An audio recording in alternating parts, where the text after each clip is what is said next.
अज्ञानतिमिरान्धस्य ज्ञानञ्जनशलाकया चक्षुरुन्मिलितं येन तस्मै श्रीगुरुवे नमः। श्री चैतन्य चरितामृत मध्य लीला चैप्टर 9 चैतन्य महाप्रभु की जो यात्रा है वो कंटिन्यू करती है और हम हैं प्रयास संख्या 65 में। त्रिपति आसिया कैला श्री राम दर्शन, रघुनाथ आगे कैला प्रणाम स्तवन।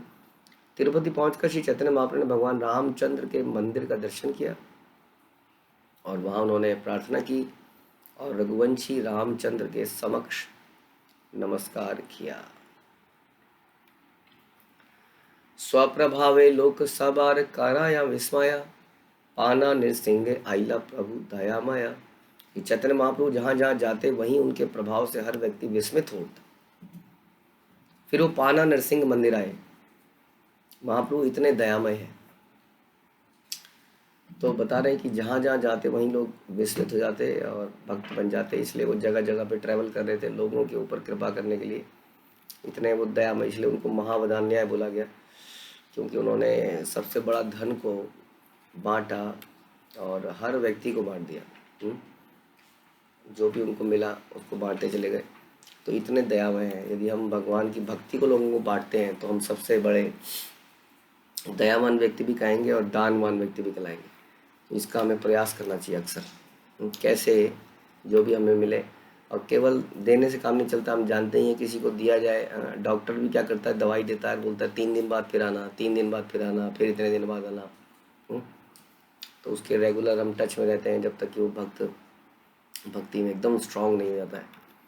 तो ऐसा हमें प्रचार करने का प्रयास करना चाहिए। महाप्रभु जहाँ गए हर व्यक्ति विस्मित हो गया। यह पाना नरसिंह या पाना काल नरसिंह कृष्णा जिले में मंगलगिरी नामक पर्वत पर विजयवाड़ा शहर से लगभग 7 मील की दूरी पर है। इस मंदिर तक पहुंचने के लिए 600 सीढ़ियाँ चलनी पड़ती हैं। कहा जाता है कि जब यहाँ भगवान को चाशनी के साथ भोजन दिया जाता है तो वे आधे से अधिक नहीं खाते। इसी मंदिर में वह शंख है जिसे तंजौर के दिवंगत राजा ने भेंट किया था और कहा जाता है कि भगवान कृष्ण ने इसी शंख को बजाया था। इस मंदिर में मार्च के महीने में एक बड़ा मेला लगता है। नृसिंह प्रणति स्तुति प्रेमावेश कैला, प्रभुर प्रभावे लोक चमत्कार हैला। चैतन्य महाप्रभु ने प्रेमावेश में आकर भगवान नरसिंह को नमस्कार किया और उनकी स्तुति करी। लोग भगवान चैतन्य के प्रभाव को देखकर चकित हो गए।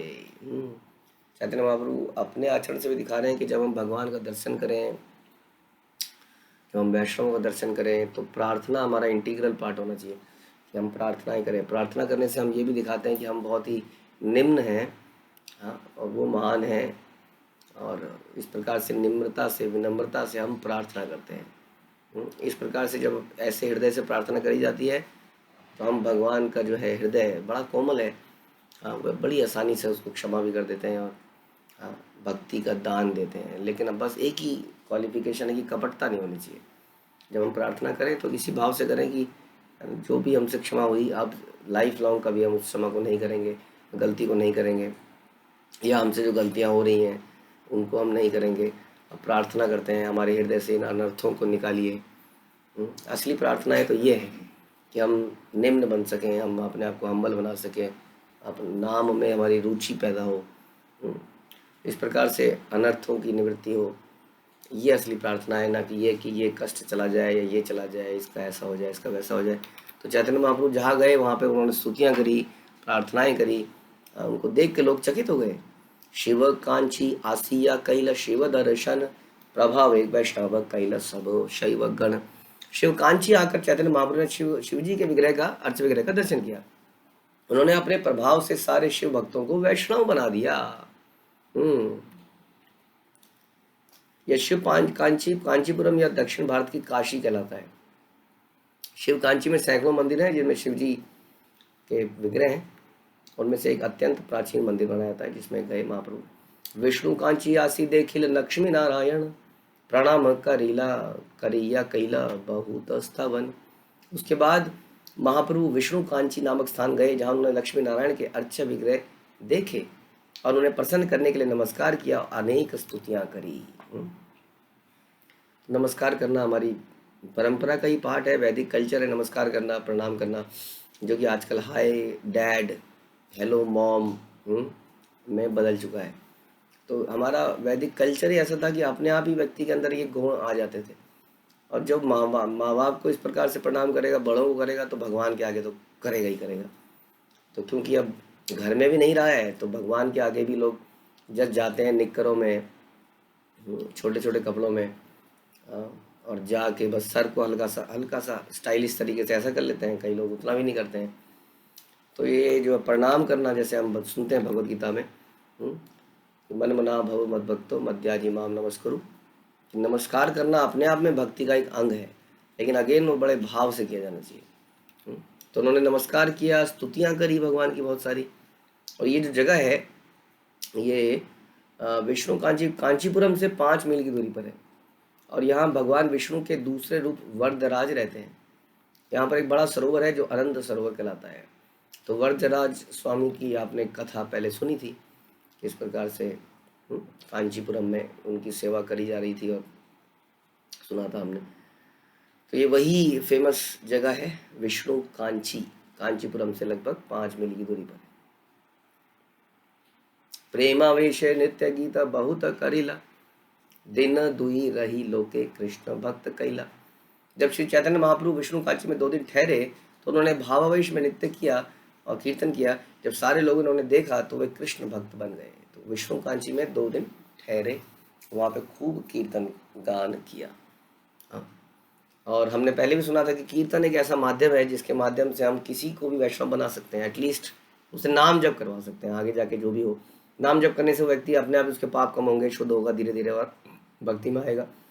तो किसी से नाम जपवाना लॉजिकली तरीके से उसको पहले कन्विंस करना कि भगवान कृष्ण है, हम जीवात्मा है, ये बड़ा लंबा प्रोसेस है। और कई बार लोगों को इतनी सुकृति नहीं होती कि इसको सुने और इसको समझें और इसको करें।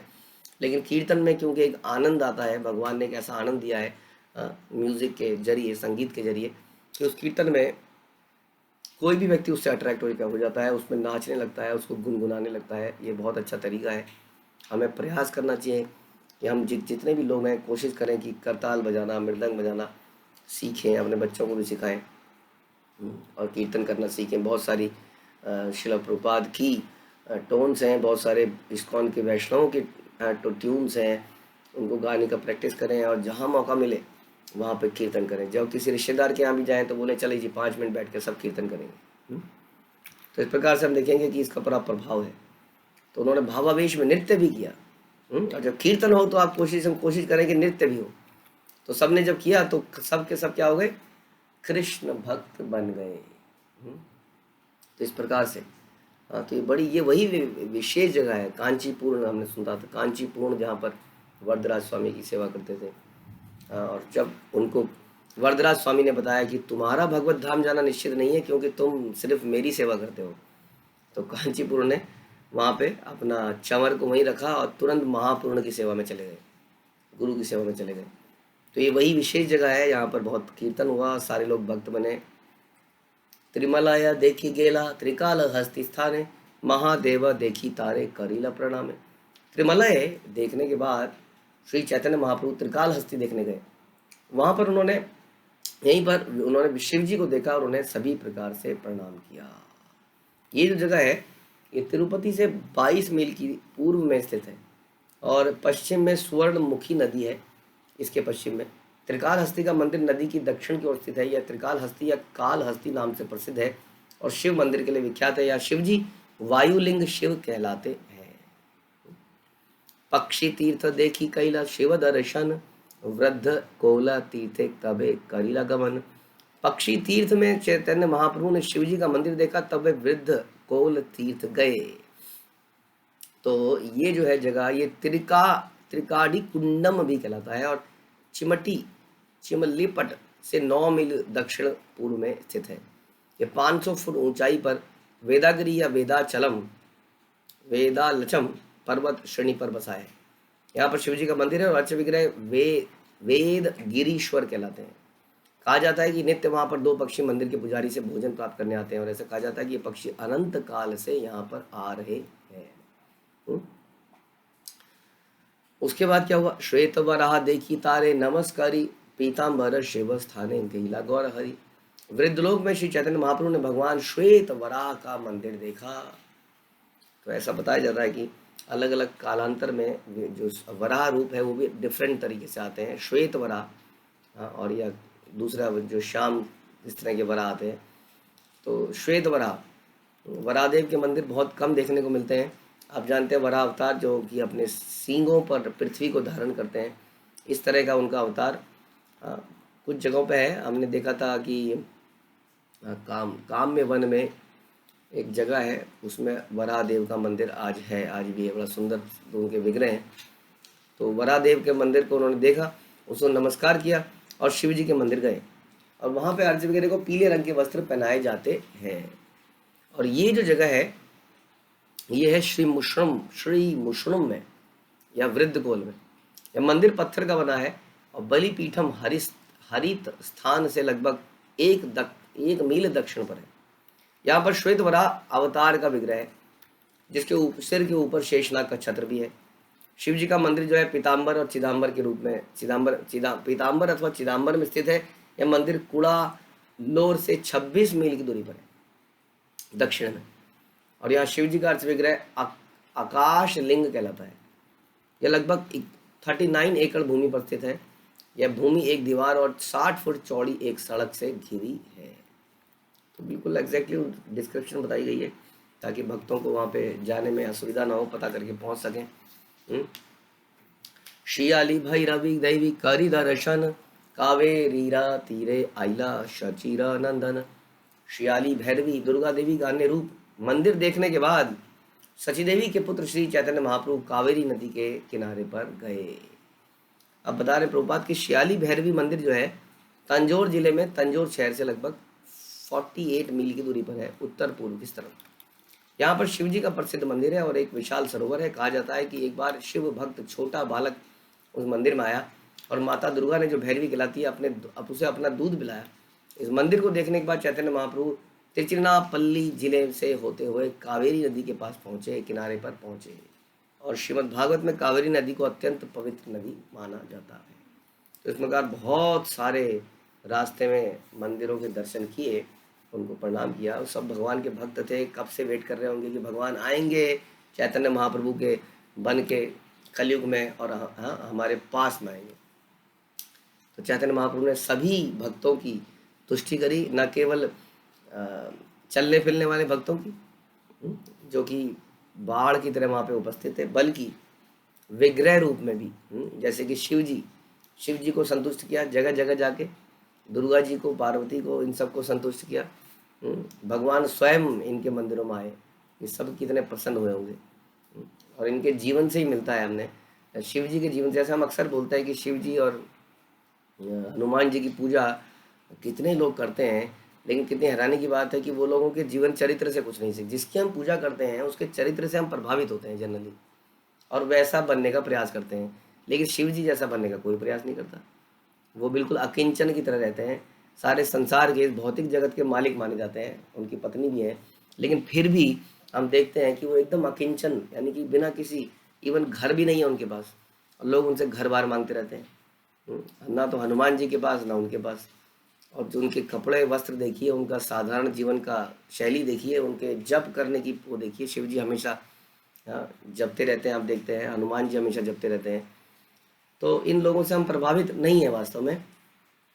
ये उसी तरह से है जैसे संसार में हम कई लोगों से टच बनाए रखते हैं, गिफ्ट देते रहते हैं ताकि समय आने पर वो लोग काम में आ सकें। वास्तव में हम उनके भक्त नहीं हैं। इसलिए कहते हैं भक्त और भक्ति देवताओं की हो ही नहीं सकती, क्योंकि देवताओं के साथ हमारा कोई लेन देन का चक्कर होता है, वो भक्ति नहीं है। तो यहाँ पर चैतन्य महाप्रभु इन सारे स्थानों में गए और हमने देखा है कि वास्तव में जो शिव जी की शुद्ध भक्ति करता है वो भगवान की भक्ति में बड़ी जल्दी से आ जाता है। लेकिन अक्सर संसार में लोग उनसे कुछ धन, धान्य, स्वास्थ्य इत्यादि ही मांगते रहते हैं, पति पत्नी, इस चक्कर में वो लोग तो नहीं आ पाते। लेकिन जो शिव जी की शुद्ध भक्ति करता है वो भगवान की भक्ति में बहुत जल्दी आ जाता है, और उसके बाद में फिर वो भगवान की भक्ति करता है। ऐसा नहीं है, और कृतज्ञता रख सकते हैं हम लोग, लेकिन शिव जी या हनुमान जी या कोई भी देवी देवता कभी अप्रसन्न हो ही नहीं सकता है यदि हम भगवान की सेवा करें, भगवान के नामों का प्रचार करें। ऐसा शास्त्रों में कितनी जगह दिखाया गया कि अल्टीमेटली वो प्रसन्न होते हैं हाँ, सभी लोगों को यही कहा, जैसे कि माता पिता, यदि माता पिता कृष्ण की भक्ति करने से दुखी हो जाएं कि अब ये मुझे नहीं पूछता है, कृष्ण को ही पूछता है, उनके भक्तों को ही पूछता है, हम्म, तो वास्तव में माता पिता सही मायने में माता पिता नहीं। माता पिता का कर्तव्य यही है कि वो भगवान की भक्ति में अपने बच्चों को लगाएं, हम्म, और वो भगवान को पूछे। जब भगवान को बच्चा पूछे तो उन्हें प्रसन्नता हो कि यस, अब ये सही जगह पे लग गया है। तो ऐसे ही देवी देवता है, देवी देवता तो हमसे बेहतर है माना, अभी भी उनके अंदर कुछ इच्छाएं हैं, फिर भी हम उनसे अपना बहुत बेहतर मान सकते हैं। इसलिए जो शुद्धतम हैं, जैसे कि शिव जी हैं, हनुमान जी हैं, उनके अंदर कोई इच्छाएं नहीं है, तो उनको तो प्रसन्नता ही होगी यदि हम ऐसा करें तो। ओके, तो गौ समाज शिव देखी आइला विना वेदावन, महादेव देखी तारे करीला वंदन। इसके बाद महाप्रभु गौ समाज नामक स्थान में गए, जहां उन्होंने शिव जी का एक और मंदिर देखा।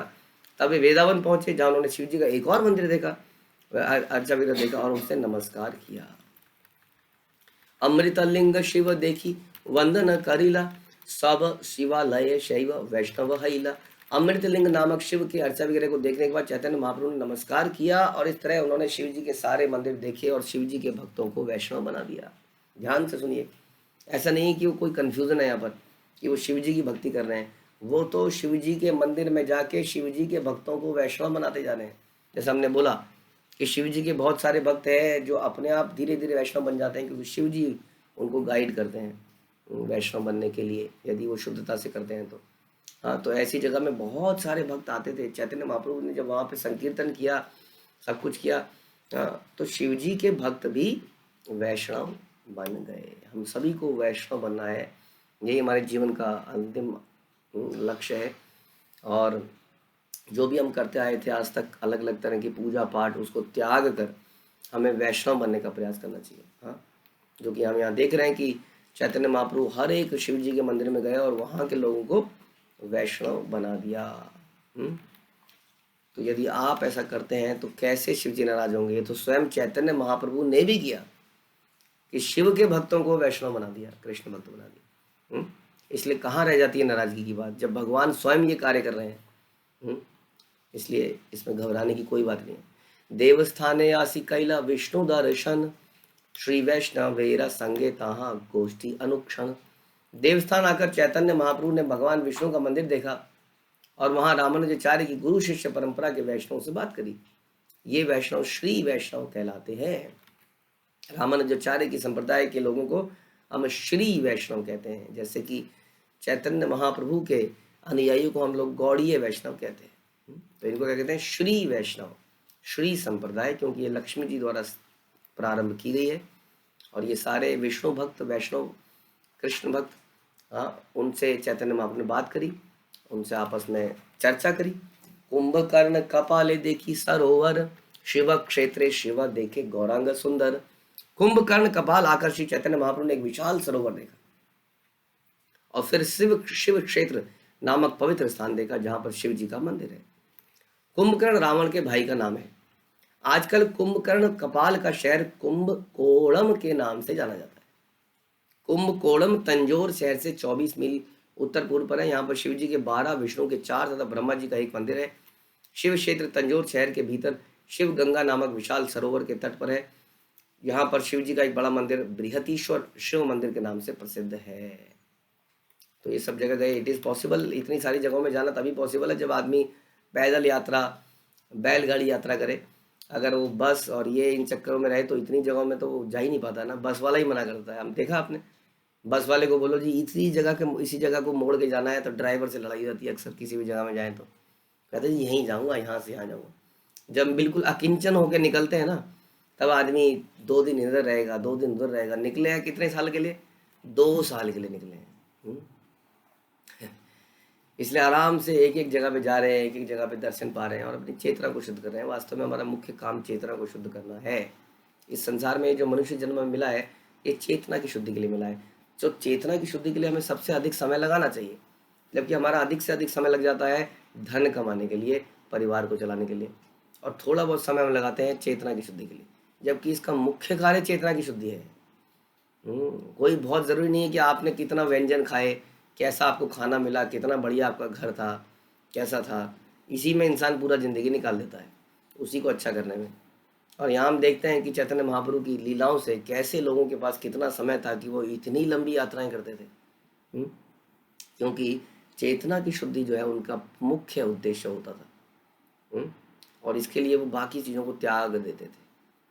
लेकिन अभी क्या है कि त्यागने में बड़ा रिस्क है, बड़ी समस्याएं हैं, पैसा कैसे आएगा, क्योंकि जीवन की आवश्यकताएं इतनी बढ़ती जा रही है। हमने इतनी आवश्यकताएं बढ़ा ली हैं वास्तव में। हम कहते नहीं इतना तो होना ही चाहिए, ये तो होना ही चाहिए, इतना तो मिनिमम है, और इस तरह से हम भ्रम में जी रहे हैं वास्तव में। जो कार्य मुख्य रूप से भगवान की चेतना, कृष्ण भावना में पैदा करने के लिए है, जगाने के लिए है, बढ़ाने के लिए है, हमने उसको पता नहीं किन किन कामों में लगा दिया है। जरा सोचिए कि हम पूरे दिन में कितने ऐसे काम करते हैं जो वास्तव में हमारे मुख्य उद्देश्य की तरफ नहीं जाता है। तो यहाँ पर एक एक मंदिर का दर्शन ऐसे किए जा रहे हैं जैसे कि जीवन में समय ही समय है। पाप नाशने विष्णु कैल दर्शन, श्रीरंग क्षेत्रे तबे करिला गमन।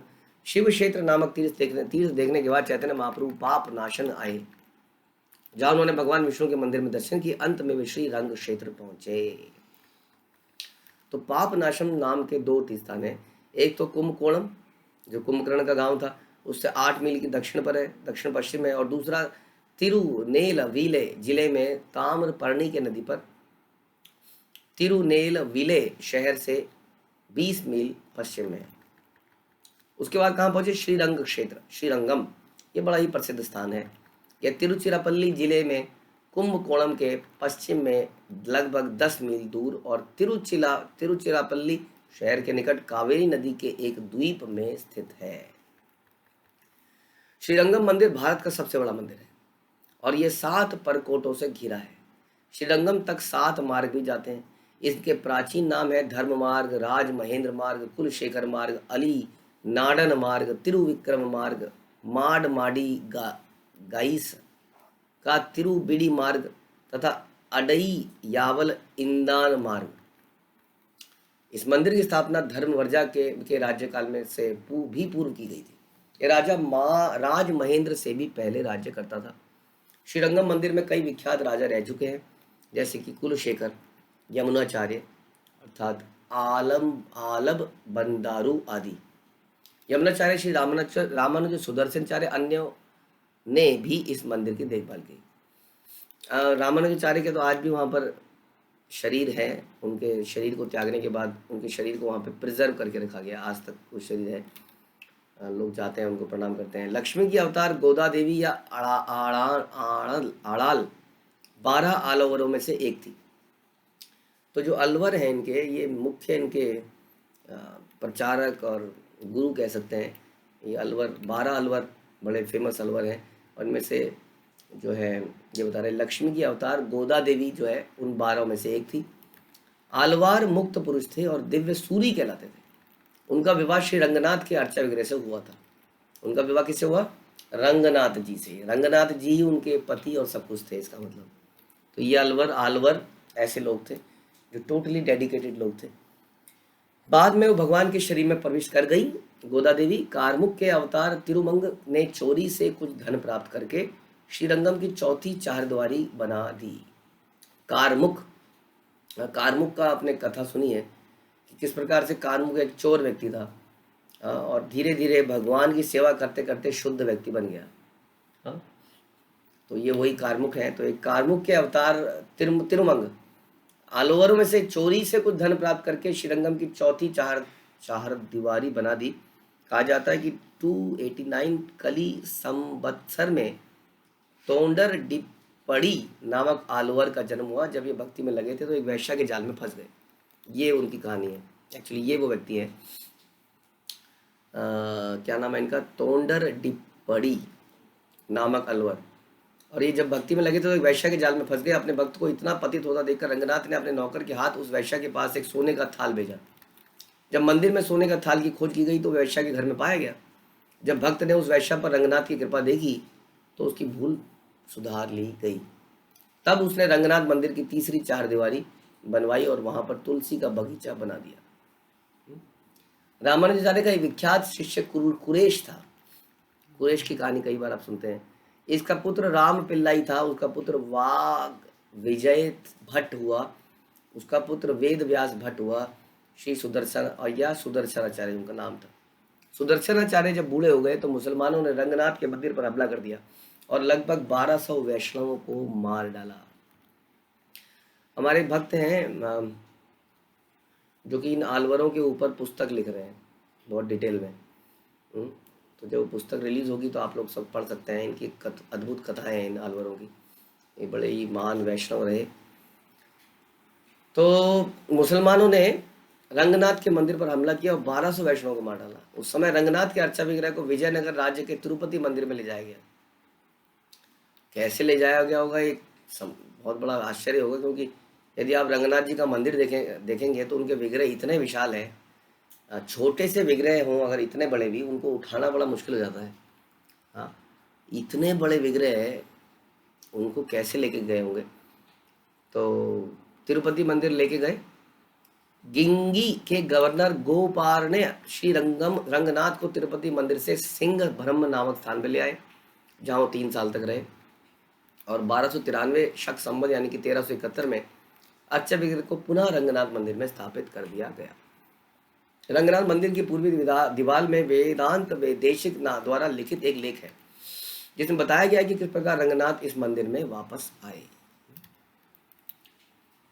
तो ये रंगनाथ जी के बारे में एक कथा और है कि ये रंगनाथ जी को रामचंद्र जी के परंपरा में पूजा जाता था। ये स्वयं दशरथ जी और बाद में रामचंद्र जी द्वारा पूजित किए गए। ये वही रंगनाथ जो कहानी बताई जाती है, रंगनाथ जी वहीं से आए। ये बहुत बड़ा विष्णु जी का विग्रह है, जिसमें कि विष्णु शेष नाग पे लेटे हैं। इस तरह का ये विग्रह है। कावेरी ते स्नान करी देखी रंगनाथ, स्तुति प्रणति करी मानिला कृतार्थ। कावेरी नदी में स्नान करके श्री चैतन्य महाप्रभु ने रंगनाथ मंदिर को देखा और स्तुति करी और प्रणाम किया। इस तरह उन्होंने अपने आप को कृतार्थ माना। प्रेमावेशे कैला बहुत गान नर्तन, देखी चमत्कार हैला सब लोके रमन। रंगनाथ मंदिर में चैतन्य महाप्रभु ने भावावेश में आकर नृत्य किया और कीर्तन किया, जिसे देखकर सारे लोग आश्चर्यचकित हो गए। लोग आश्चर्यचकित इसलिए हो जाते हैं कि लोगों को समझ नहीं आता है कि कोई व्यक्ति इतना प्रसन्न, इतना नाच गाना कैसे कर सकता है इस दुखालय के अंदर। हाँ, लेकिन चैतन्य महाप्रभु के अक्सर लोग ऐसे ही नाचते हुए दिखते हैं और कई बार लोग उनसे जेलसी करते हैं। कई बार लोग सोचते हैं ये तो अपना घर बाहर छोड़ के बैठे हैं। हाँ, तो लोग कहते हैं ये पतियों ने अपने पत्नियों को छोड़ा हुआ है। पत्नियों को देख के कहते हैं पत्नियों ने अपने जरूर पतियों को छोड़ा हुआ। उन्हें क्या मालूम यहाँ पति पत्नी दोनों एक साथ नाच रहे हैं। लगता होगा दोनों एक साथ कैसे नाच सकते हैं, घर कौन संभाल रहा है। हाँ, घर में बच्चों को कौन देख रहा होगा। तो पता लगता है बच्चे भी यहीं पर नाच रहे हैं। तो सोचते हैं अच्छा सारे एक साथ कैसे नाच सकते हैं, घर में खाना कौन बता। पता लगा प्रसाद की व्यवस्था भी इनकी यहीं पर है। हाँ, तो इस प्रकार से लोगों को ये सब समझ में आता नहीं है। ऐसा कैसे हो सकता है, कोई अपना घर छोड़ के कैसे जा सकता है, कोई अपना घर छोड़ के 1.5 महीने के लिए शिमला कैसे जा सकता है। Is it possible. लोगों को लगता है ये सब चीज़ें पॉसिबल नहीं है, ऐसा कैसे हो सकता है। कई बार लोग कहते भी हैं ऐसा कैसे, अब ऐसा तो हो गया, ऐसा कैसे ऐसा तो कर दिया। वो कहते हैं ऐसा फिर वो कहते हैं ऐसा थोड़ी होता है, क्योंकि वो खुद नहीं कर सकते हैं तो खिसियानी बिल्ली खम्बा नोचे। तो अक्सर वो बोलते हैं ऐसे थोड़ी होता है। हाँ, इसलिए कई सारे आरोप लगाए जाते हैं कई बार भक्तों के ऊपर। लेकिन भक्त लोग जो है इसी प्रकार से पागलपन में नाचते हैं और लोग हैरान हो जाते हैं ये क्या। ऐसा कैसे हो सकता है, ऐसा भी हो सकता है। ये जीवन इतना सरल भी हो सकता है। हाँ, तो भक्त ही समझ सकता है कि जीवन कितना सरल बनाया जा सकता है। वास्तव में आदमी इतना धन इसलिए जोड़ता है ताकि वो सुखी रह सके, लेकिन इसके बावजूद भी वो सुखी नहीं रह सकता है, क्योंकि उसके धन जोड़ने की कोई लिमिट नहीं है। वो सोचता है बस 20 लाख रुपए जोड़ लूँ, फिर सोचता है बस 40 लाख हो जाएंगे तो काम हो जाएगा, फिर सोचता है 60 लाख हो जाएंगे तो काम हो जाएगा। हाँ, फिर कोई इंश्योरेंस वाला होता है, देखो जी बच्चों की पढ़ाई में आपका 1 करोड़ रुपए लग जाएगा, आपको तो 5 करोड़ रुपए जोड़ने होंगे। फिर वो उसमें जुड़ लग जाता है। फिर उसको कोई बताएगा अचानक से कि कोई बीमारी आ जाती है कोरोना जैसी आजकल, उसमें 1-1 करोड़ लोगों के खत्म हो जाते हैं। फिर वो उसके लिए और जोड़ने लगता है, और इस प्रकार उसके जोड़ने का प्रोसेस कभी समाप्त नहीं होता है। और ऐसे में जब वो देखता है कि भक्त लोग नाच रहे हैं, गा रहे हैं, कह रहे हैं लापरवाह पागल कहेंगे, मूर्ख कहेंगे, इनको क्या मालूम जीवन में ये हो जाएगा, जीवन में वो हो जाएगा, जीवन में ये हो जाएगा। और यही सोचते सोचते उनका खात्मा हो जाता है और भक्त लोग साधारण प्रसाद में लेके नाचते गाते रहते हैं। जीवन इतना कठिन नहीं है, ध्यान रखिए। कठिन दलदल जैसे कठिन उसके लिए होती है जो बहुत हाथ पैर चलाता है दलदल के अंदर। दलदल में जो चुपचाप खड़ा हो जाता है और वेट करता है कि कोई सहायता आएगी और उस वक्त रस्सी पकड़ के बाहर निकल जाता है। हाँ, ये बड़ा इंपॉर्टेंट। आपने कथा सुनी थी ना, एक शेर जो है गाय के पीछे भागता है, दोनों भाग रहे होते हैं, गाय एकदम से एक जगह पे घुसती है और दलदल में घिस के फंस जाती है। हाँ, और दलदल में घुस के थोड़ा दूर तक फंसती है और वहाँ पे जाके चुपचाप खड़ी हो जाती है और शेर पीछे पीछे भागता है, उसको पता नहीं चलता, आके दलदल में एकदम से गिर जाता है और खूब हाथ पैर चलाता है चलाता है चलाता है चलाता है और डूबता चलाता है। थोड़ी देर में गाय का मालिक आता है, गाय को रस्सी से बांध के बाहर लेके चला जाता है और शेर देखता देखता देखता वहीं पे डूब के मर जाता है। तो जो संसार को बहुत ज़्यादा भोगने का प्रयास करता है वो इस संसार की दलदल में घुसता चला जाता है और मर जाता है। लेकिन जो समझ जाता है कि वो दलदल में है, अपने मालिक का वेट करता है, गुरु का वेट करता है, उनके प्रति शरणागति हो जाता है, विश्वास करता है कि मेरे हाथ पैर चलाने से मैं बाहर नहीं निकल सकता, मुझे चुपचाप खड़े रहना है, मेरे मालिक मुझे खींच के ले जाएंगे। और इस प्रकार से उनकी, जैसे शिल प्रभुपाद ने बोला, हम अगर ये माने कि वो हमारी बोट को, इस्कॉन की बोट को खींच रहे हैं आज भी, हम सब लोग उनके जन्म की 125वीं वर्षगांठ मनाने की प्लानिंग कर रहे हैं। यदि हम ऐसा सोचें कि वो हमारी बोट को खींच रहे हैं तो हम जैसा जैसा उन्होंने बताया जैसा वैसा वैसा करते जाएंगे। नहीं सोचेंगे नहीं फंस जाएंगे, दलदल में गिर जाएंगे, नहीं मर जाएंगे, बच्चों को यहाँ पढ़ाएंगे तो बच्चों को आगे क्या होगा, इस प्रकार नाचने गाने में पूरा दिन निकाल देंगे तो घर का क्या होगा। और इस तरह से अगर हम डाउट करेंगे उनके एक एक चीज़ के ऊपर, तो हम भी गुरु मिलने के बाद भी हाथ पैर चलाते चलाते दलदल में गिर जाएंगे। ठीक है, तो इसलिए हमने यहाँ पे डिस्कस किया कि लोग आश्चर्यचकित हो जाते थे चैतन्य महाप्रभु का ऐसा भाव और नृत्य देखकर। श्री वैष्णव एक वेंकट भट्ट नाम, प्रभु रे निमंत्रण कैला करिया सम्मान। तब वेंकट भट्ट नामक एक वैष्णव ने श्री चैतन्य महाप्रभु को बड़े ही आदर के साथ अपने घर पर आमंत्रित किया। ये वैष्णव भट्ट ये वेंकट भट्ट कोई साधारण व्यक्ति नहीं है, ये वेंकट भट्ट महान गोस्वामी गोपाल भट्ट के पिताजी हैं। गोपाल भट्ट इन्हीं के पुत्र थे और इसी समय चैतन्य महाप्रभु गोपाल भट्ट से मिले थे, जो की कथा आई। श्री वेंकट भट्ट वैष्णव ब्राह्मण थे और रंग क्षेत्र के निवासी थे। वे श्री रामानुजाचार्य की गुरु शिष्य परंपरा में थे।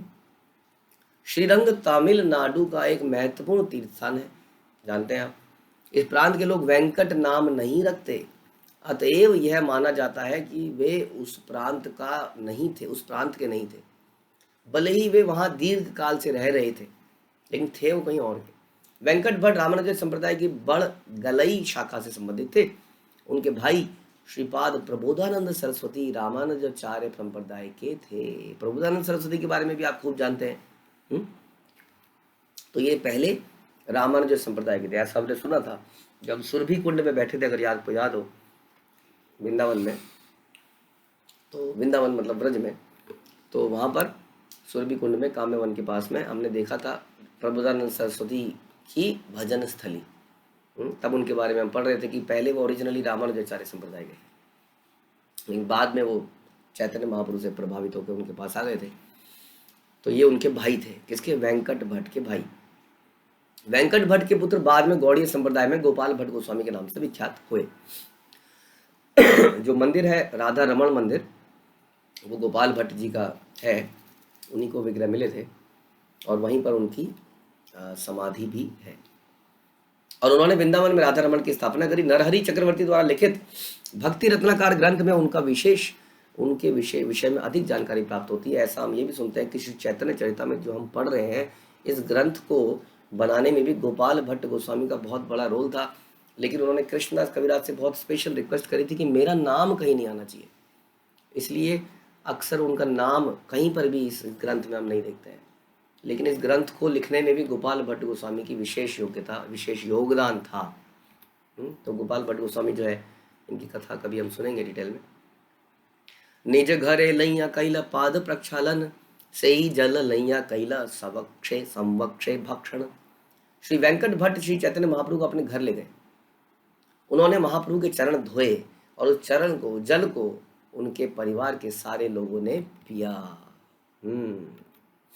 भिक्षा कराया किछु कैल निवेदन, चातुर्मास्य आसी प्रभु हैला उपसन्न। महाप्रभु को भोजन कराने के बाद वेंकट भट्ट ने निवेदन किया कि चातुर्मास का समय आ चुका है। कितना लकी थे वो, कि चैतन्य महाप्रभु चतुर्मास के समय ही उनके घर में पहुंचे। अब कहाँ जाओगे? जहाँ जाओगे हमें पाओगे, अब हमसे दूर छोड़कर कहाँ जा पाओगे? तो उनको बोलते हैं कि चतुर्मास का समय आ चुका है, चतुर्मास से कृपा करी रह मोर घरे, कृष्ण कथा कही कृपाए उद्धार हमारे। वेंकट भट्ट ने कहा आप कृपा मुझ पर कृपा करें, चातुर्मास आ चुका है, चतुर्मास में आप मेरे घर पर ही रहे, आप भगवान कृष्ण की लीलाएं कहकर कृपा करके मेरा उद्धार करें। कैसे उद्धार करें? भगवान की कथा कहकर मेरा उद्धार करें। तार घरे रहिला प्रभु कृष्ण कथा रसे, भट्ट संगे गोड़ा इला सुखे चारी मासे। चैतन्य महाप्रभु वेंकट भट्ट के घर पर 4 महीने तक रहे और ये कोई घटना नहीं थी, ध्यान रखिए, कोई अकस्मात घटना नहीं थी। जो भी होता है भगवान की इच्छा से, भगवान की प्लानिंग से होता है, खासतौर के एक भक्त के जीवन में। वेंकट भट्ट का के घर में चैतन्य महाप्रभु का रुकना ये था गोपाल भट्ट के आगामी जीवन के लिए। यही संग मिला था गोपाल भट्ट को चैतन्य महाप्रभु को, और इसी संग के इसी 4 महीनों को वो अपने हृदय में एक तरह से संजो के रखे और बाद में इतने महान आचार्य बने। तो एक तरह से हम ये कह सकते हैं कि गोपाल भट्ट के लिए चैतन्य महाप्रभु यहाँ पर रुके, जो कि अभी केवल एक बालक है। तो वहाँ पर रहे, महाप्रभु ने बड़े ही सुखपूर्वक भगवान कृष्ण की लीलाएं कहते हुए और दिव्य रस का आस्वादन करते हुए अपने दिन बिताए। कावेरी ते स्नान करी श्रीरंग दर्शन, प्रतिदिन प्रेमावेश करे नर्तन। वहां रहते हुए चैतन्य महाप्रभु ने कावेरी नदी में स्नान किया और श्रीरंग मंदिर देखा। श्रीरंगम महाप्रभु प्रतिदिन भावावेश में नाचते रहते थे। सौंदर्यादि प्रेमावेश देखी सर्वलोक, देखी बारे ऐसे देखे खंडे दुख शोक। चैतन्य महाप्रभु के शरीर के सौंदर्य तथा उनके प्रेम आवेश को हर एक ने देखा। उन्हें देखने अनेक लोग आते रहते थे। उनका दर्शन करने से ही उनका दुख और शोक भाग जाता था। इसी तरह से भक्तों का चरित्र, भक्तों का जीवन ऐसा होना चाहिए कि जो कोई उनको देखे कहे ये कैसा जीवन है, ये हु आर दीज पीपल, ये कौन लोग हैं, ये इतनी प्रसन्नता में, इतनी एक्सटेसी में कैसे रहते हैं। तो हमारे हृदय में जब स्वच्छता होती है तो हमारे चेहरे पे प्रसन्नता होती है। हृदय में स्वच्छता पैदा करने के लिए हम भगवान की कथाओं का श्रवण करते हैं, कीर्तन करते हैं।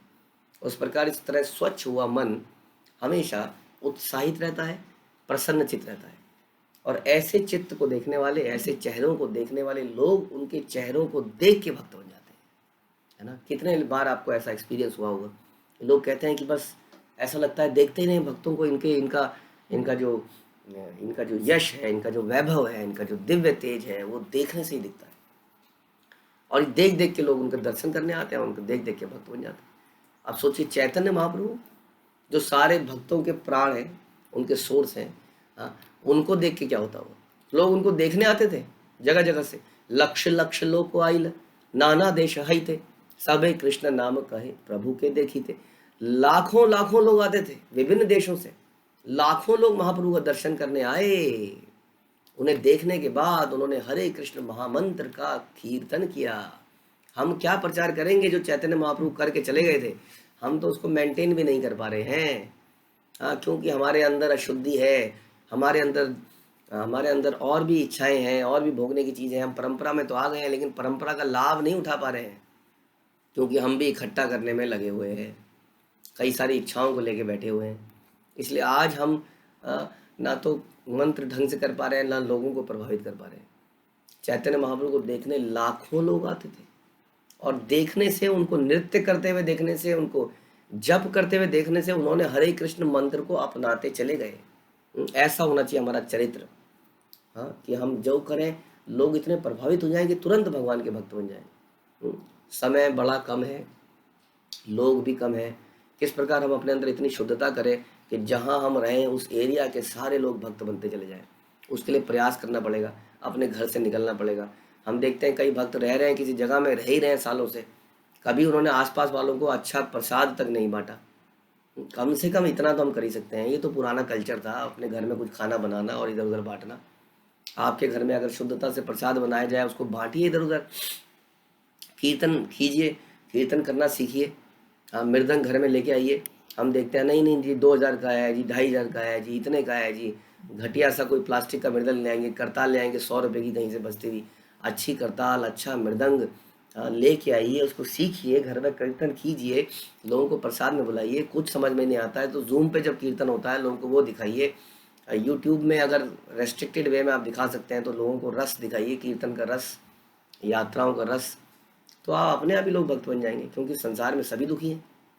हम्म, तभी तो ये लाखों लाखों लोग केवल दर्शन करने आते थे और सब लोगों ने अपना सारा रीति रिवाज सब छोड़ दिया और सब लोगों ने हरे कृष्ण महामंत्र को अपना लिया। तो आइए हम सब भी इसको अपनाएं और बहुत दिव्य से, प्रसन्नता से, उत्साह से बोले हरे कृष्णा कृष्ण कृष्ण हरे हरे, हरे राम राम राम हरे हरे। श्री चैतन्य चरितामृत की जय, श्री कृष्णदास कविराज की जय, श्रील प्रभुपाद की जय।